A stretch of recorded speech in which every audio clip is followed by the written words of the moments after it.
My name is David Daniel Ball, and these are the headlines for Saturday, the 30th of October, 2010. And for today's tune, we have a Q&A question and attack. It may all be coincidence, but then the extreme left ABC would have that kind of coincidence, wouldn't it? That's the tweet was shown as evidence alone of his fallen standards on the ABC. Also, the issue with the Hicks interview that was recorded for the show, supposed to be live. Mr. Howard was live, while the fake setups were entirely of the left's dementia. And a Bible quote. Therefore, I urge you, brothers, in view of God's mercy, to offer your bodies as living sacrifices, holy and pleasing to God. This is your spiritual act of worship. Romans 12:1. And in headlines from Fox, Obama confirms a credible terrorist threat, capping a tense day-long drama in which federal authorities ground UPS planes at two airports and escort a passenger jet to New York based on fears of a mail bomb plot by Al-Qaeda targeting Jewish places of worship. Just days before the election, voter frustration with the government spikes as Obama's job approval hits a record low, signaling trouble for incumbent majority Dems, a Fox News poll finds. Did NASA officials spill the space beans about a new propulsion technology that will carry Earthling colonists to Mars and beyond, but with no hope of return? Pentagon officials worry the person responsible for at least 3 military-related shootings around Washington, D.C., and possibly a fourth this morning at Marine Corps Museum, could target Sunday's Marine Corps Marathon. And in breaking news from news.com.au, President Barack Obama confirmed today that suspicious packages found aboard cargo planes in Dubai and central England contained explosive materials. 2 suspicious packages intercepted on cargo planes in transit to the U.S. were addressed to religious institutions in Chicago. Indonesia's Mount Merapi volcano has erupted violently, spreading panic and raining ash more than 12 kilometers away, witnesses say. NASA puts back launch by at least 24 hours because of a leak in Space Shuttle's pressurization system. Searchers spot 3 bodies near wreckage of helicopter which crashed in Antarctica, leaving 4 Frenchmen missing. And from New South Wales and the ACT, Ron Medicich's Point Piper mansion is a world away from his cell in Silverwater Jail. Take an inside look via video inside his former home.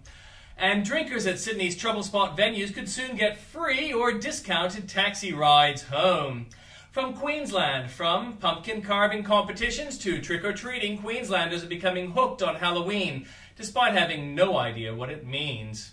Outrage over a t-shirt depicting a woman bound in bondage gear with the slogan, "Relax, it's just sex," has sparked a demand that they be removed from sale.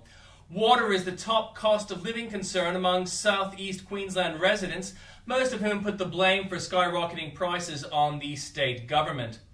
A looming skills crisis will force Queensland to look to overseas migration to supply thousands of skilled workers. An elite barrister will be hired to dissect Queensland's most evil minds in a bid to unlock the mystery surrounding Daniel Morecambe's disappearance. From Victoria, complaints against drivers have soared in the past year, and the fact that they get paid as little as $7 an hour may have something to do with it. A plan to close a quarter of Melbourne's tram stops has been revealed in confidential documents to the federal government. Labor is facing a growing threat that unhappy Victorian voters will decide it's time for change. Former Olympic boxer Stephen Sutherland has been found guilty of punching a woman at a 16th birthday party. Victorian police has sacked one of the 3 officers who joked about the electrocution death of an Indian train passenger. Nothing new from the Northern Territory. From South Australia, the Vietnam War and women's influence down the years will be cut significantly from the national curriculum to reduce the amounts of students have to learn in history lessons. Doctors are calling for state governments, including South Australia's, to create safe drug use spaces. The woman charged with turning around troubled Annesley College has told teachers, parents and students that they must accept it is now a small school. From Western Australia, a 30-year-old man has been jailed for life for stabbing murder of his de facto during a drunken argument in a remote West Australian town. The crocodile, which has been stalking Broom's Cable Beach, has not been seen in the past 24 hours, wildlife officers say, in a sign the tourist spot may be reopened. The number of asylum seekers arriving in Australian waters this year is set to outstrip the highest number under the Howard government. Nothing new from Tasmania. And from the Journalist Corner. From Fox. Authorities discover suspicious packages in multiple cities across the United States and England, leading the US to investigate if this is a possible dry run for a terror plot. Spiraling debt, no jobs, taxes and healthcare woes. America wants solutions now, so what will it take to get us back on track? On the verge of these historic elections, we're live with special day of programming, and with Capitol Hill control and America political agenda at stake, Brett Baer and Megyn Kelly break down every critical race. And in comments from Piers Ackerman, Gillard's pygmy sell out, to which I comment, she offers nothing worthwhile to the position of PM. Andrew Bolt waxed lyrical about her in 2007 and her large number of ministries, but they all failed. I'm reminded of my local state member Joe Tripodi, whom I turned to for help in 2007. I needed him to speak on my behalf, and I didn't direct him how. My major issue being that the dead schoolboy Hamidur Rahman's parents were blamed by the coroner for his accidental death, and my testimony was potentially exculpatory, but had been apparently prevented from being seen by the coroner during their investigation through government corruption. He has done nothing for his constituent but sent a threat seconded by Della Bosca. More for you there at that link. From Joe Perrinin, the 2010 election campaigns of this year's top reality show.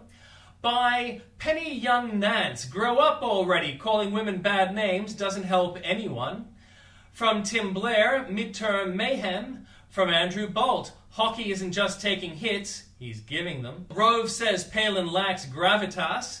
Another Bolt broadside on a good conservative. The packages aren't of Talmuds, but... and more for you there at the link.